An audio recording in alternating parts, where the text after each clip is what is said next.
একজন অসম সাহসী নেত্রী, একজন দূরদৃষ্টি সম্পন্ন রাষ্ট্রনায়ক, যিনি বাংলাদেশে এই 54 বছরের 43 বছর রাজনীতিতে বিচরণ করেছেন দাপটের সঙ্গে।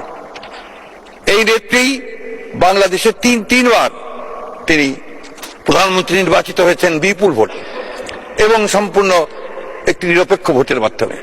তিনি দুইবার বিরোধী দলের নেত্রী নির্বাচিত হয়েছেন এবং প্রতিটি ক্ষেত্রেই তার যে মূল লক্ষ্য ছিল বাংলাদেশে গণতন্ত্রকে প্রতিষ্ঠা করা। আমরা দেখেছি যে যখন তিনি সরকারে ছিলেন সেই সময় তিনি এমন কাজগুলো করেছেন যেমন প্রেসিডেন্সিয়াল ফর্ম অফ গভর্নমেন্ট থেকে পার্লামেন্টারি ফর্ম অফ গভর্নমেন্ট নিয়ে আসা এবং অন্যান্য গণতন্ত্রের প্রতিষ্ঠানগুলোকে দাঁড় করানোর চেষ্টা করা, সংবাদপত্রের স্বাধীনতাকে নিশ্চিত করা। একই সঙ্গে রাষ্ট্রনায়ক হিসেবে তিনি বাংলাদেশের নারীদের উন্নয়নের ক্ষেত্রে একটা যুগান্তকারী ভূমিকা পালন করেছেন।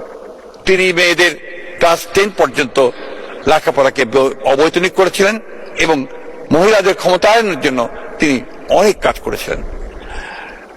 আমি বেশি কথা বলবো না, আমি শুধু কয়েকটা কথা, যখন তিনি প্রধানমন্ত্রী ছিলেন তিনি যে কাজগুলো করেছিলেন তার কিছু না বললে আমি মনে করি যে অবিচার করা হবে।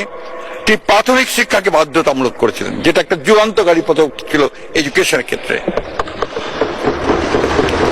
উন্মুক্ত বিশ্ববিদ্যালয় ও জাতীয় বিশ্ববিদ্যালয় এই দুটি তারই হাতে তৈরি করা হয়েছিল এবং একই সঙ্গে বেসরকারি খাতে বিশ্ববিদ্যালয় এবং মেডিকেল কলেজের অনুমতি তিনি দিয়েছিলেন।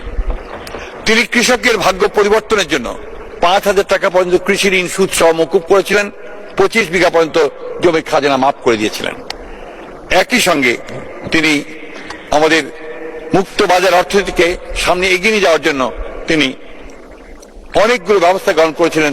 তার মধ্যে একটি ছিল আমাদের আপনার রেভিনিউ আর্ন করার জন্য VAT, এটা ছিল তার করা, এবং বিনিয়োগকে মুক্ত করে দেওয়া বেসরকারি খাতে, যেটা আমাদের অর্থনীতির যুগান্তকারী পদক্ষেপ রেখেছিল।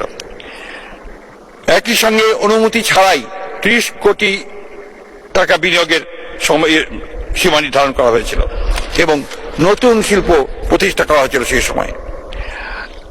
একটি স্বনির্ভর অর্থনীতি গড়ে তোলার জন্য দারিদ্র্য বিমোচন, স্থানীয় সরকারকে শক্তিশালী করা, মুক্ত অর্থনীতিকে আরো প্রাণবন্ত করা, জলবায়ু ও পরিবেশ বান্ধব কর্মসূচি গ্রহণ করা ছাড়াও তিনি অনেকগুলো ব্যবস্থা নিয়েছিলেন, যে ব্যবস্থাগুলো আমাদের অর্থনীতিকে সচল করেছিল, আমাদের রাষ্ট্রকে এগিয়ে নিয়ে গেছে।